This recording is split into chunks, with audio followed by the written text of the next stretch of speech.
remove करना इसका actual में अगर कोई चॉकिंग हो जाती है ना तो हमारे घरों में क्या किया जाता है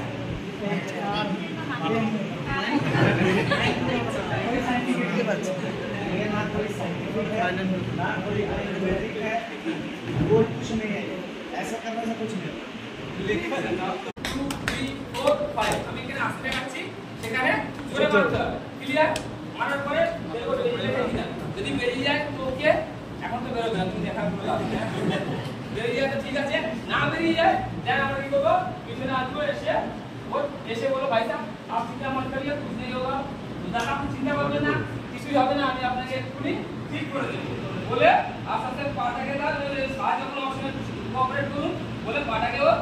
মোটামুটি একবারে একটা তুলে দেবো দিয়ে আমার মাঝখানে যে পা আছে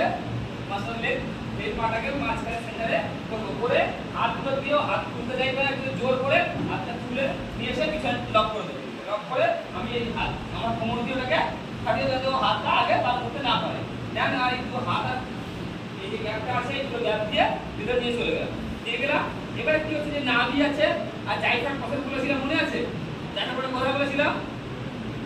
জাইফার প্রসেস সিপিআরএস এর জাইফার প্রসেস বলেছিলাম নাভি আর জাইফার প্রসেসের সেন্টার করব সেন্টার করে আমার যে অপোজিট হ্যান্ড আছে যেটা মাস্টার হ্যান্ড সেই হাতে থাম আঙুলটা নিচে আর বাকিগুলো উপরে এইভাবে থামটাকে ভিতরে তার উপর দিয়ে চারটে আঙুল দিয়ে এই যে উঁচু জায়গাটা আছে সেই উঁচু জায়গাটাকে এর মিডলে প্লেস করব অপোজিট হ্যান্ড থেকে ওর উপরে কভার দেব সাপোর্ট দিয়ে ইনহ্যান্ড আপওয়ার্ড ইনওয়ার্ড আপওয়ার্ড মানে ভিতরে ঢোকাবো ঢুকিয়ে হাত মোড়া দেব ভিতরে ঢুকিয়ে এই ভিতরে ঢুকিয়ে হাত মোড়া দেব ইনওয়ার্ড আপওয়ার্ড বোঝা গেল ইনওয়ার্ড